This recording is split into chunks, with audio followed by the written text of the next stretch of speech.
Hey guys, what's up? So before we get to this week's Flick of the Week, I thought I'd give you guys a little update on what's happened within the past day. Yesterday I got in a car accident. First car accident I've ever been in. And, fuck. I broke my toe. So I can barely fucking walk. I have to hobble around the fucking house. All this shit keeps happening to me. Whoop-de-fucking-do. Good thing is, I got paid today, so I'm a little happy about that.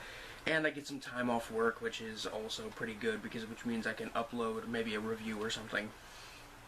But considering I record my reviews in my bedroom, and I'm spending my time downstairs because there's a bathroom down there, and that's where all my other stuff is, I don't know about the future, the near future of putting up reviews, but this week's Flick of the Week is a Korean psychological, supernatural, horror film, by the name of A Tale of Two Sisters. I bought this from buybacks for $7, and I would say it is most definitely worth picking up. So, what's it about? Well, it's about these two sisters who return to their childhood home after many, many years, and weird stuff starts to happen. Their new stepmother is a bit of a psychopath. She's, well, she's not a psychopath, but she's a bit weird, and she's a bit, I guess I would say cruel towards one of the sisters. She mistreats one of the sisters quite a bit. And this movie was actually remade in America under the title of The Uninvited. I've actually seen The Uninvited. I saw The Uninvited years before I saw A Tale of Two Sisters. And Uninvited is nowhere near as good as A Tale of Two Sisters, but I will say it's still definitely a pretty decent movie. And I mean, I even have it sitting in my DVDs right on this shelf over here. So I mean, I even have it sitting over there, but the original is far, far superior. It's often called, this one's often called one of the scariest movies ever made, and I can definitely see why. It's a very tense film. It's very dramatic, very creepy, a little shocking at times, but I wouldn't say I got too scared. There's a few jump scares in there, and at least one of the jump scares got me to jump, but that was out of, like, it wasn't just because it was a jump scare, it was because the moment was genuinely creepy up until the jump scare, which kind of ruined the scene, but I'm not gonna, I'm not gonna complain too much about that. But it's a very well made, well acted movie, very cerebral, and it's one of those films that if something doesn't make sense right now, just wait. Like, if it's one of those movies where they'll mention something and you'll be like, I don't remember that happening, and it's like, oh, well, that'll be explained later. It's things like that. It has a lot of reincorporation of certain scenes, and the film really works, like, as a whole. Even though I already knew the kind of twist to it because I saw the remake of it, this one still found a way to fuck with my head and get me to say, what the hell's going on? Because it's still, because as far as I remember, there's like multiple things that happen in the remake, and then there's things that happen in the original that don't happen in the remake at all. At least as far as I can remember. It's been years since I watched the original. I don't think I'll ever watch it again after watching it's been years since I watched the remake, and I don't think I'll ever watch the remake again because I own the original now, so party. But yeah, it's God, it's like such a really creepy, tense film. It's definitely one of the best Korean horror films I've ever seen, and I would definitely say it's on par with something like Sympathy for Lady Vengeance or Old Boy, in the sense of like Korean kind of drama cinema.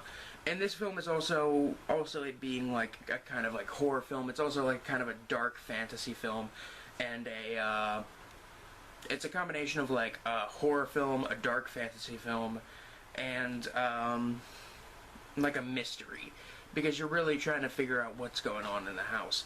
And yeah, it really messes with your expectations, and I absolutely dig that when a film does that to me, because it means it's at least trying to be different from the mountains and mountains of films that don't want to be different or that don't want to be original.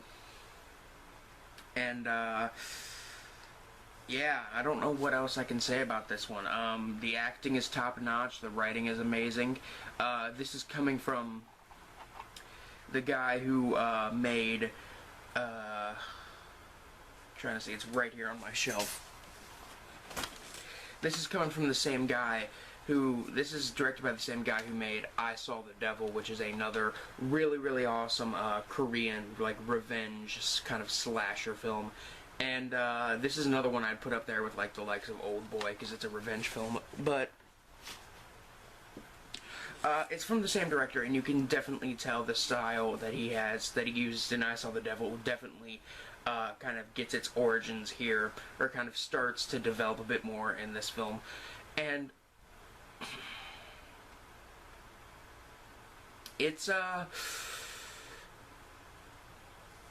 just an awesome movie. I mean, it's creepy, it's well made, well acted, well written. What there is of effects is good. There's a couple visual effects in there that look you know, fine. It's a movie that I would just all around recommend. And probably the best thing about this DVD release of it from Tartan Asian Extreme, who also put out like Old Boy and the Whispering Corridors trilogy, and actually they put out the entire Vengeance trilogy.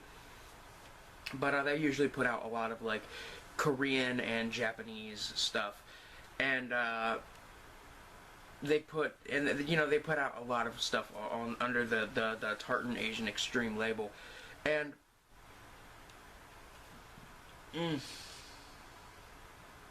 this might be one of the best films from that, at least from this distributor. Yeah, I don't know what else to say about the film. It's definitely probably one of the best Korean horror films I've ever seen that's actually like a full-on Korean horror film. So, and I don't think I've seen too many Korean horror films. Like, I've seen I Saw the Devil, I've seen the Whispering Corridors trilogy, I've seen Sympathy for Lady Vengeance, I've seen Old Boy, which although some people wouldn't consider Old Boy horror, I kind of do, because it falls under exploitation films, and exploitation films often fall under the horror genre, and since it's a revenge film, it's an exploitation film. But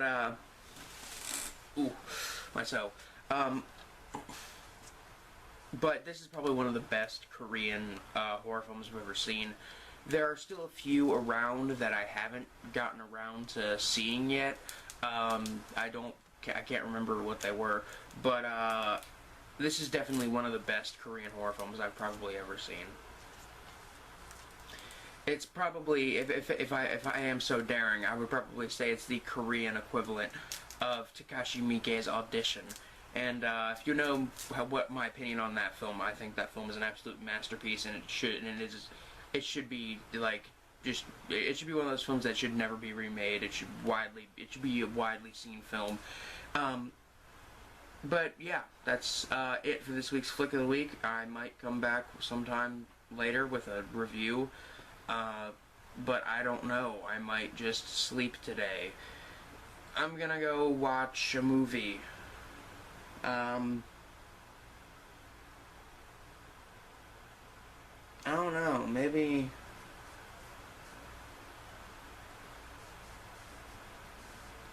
I'm just gonna go watch something on YouTube. I don't know, I'll go find fucking something to watch. Anyway, guys, peace.